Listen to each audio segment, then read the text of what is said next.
Dealer কত ভালো।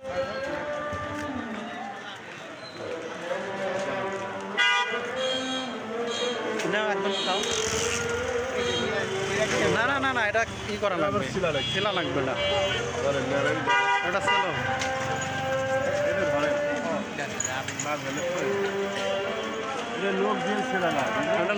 আঙ্গুল দিয়ে ছিল ভিতরে একদম খেজুরের মতো। ধরো তো এই যে এটাও শিখতে হবে। না না, এটা হ্যাঁ হ্যাঁ, ওটা ছিল এরকম সাদা বের হবে। সাদা বের হবে। দারুণ। কেমন এটা তো আর ছেলা যাচ্ছে না। মাকে নিজের পালিয়ে ভালো পুষ্টি। কেমন মুখের ভিতর যত সময় থাকবে ধীরে ধীরে মিষ্টিটা বাড়বে। দেখো তুমি দাম অতিরিক্ত দাম, 130 টাকা করে দাম।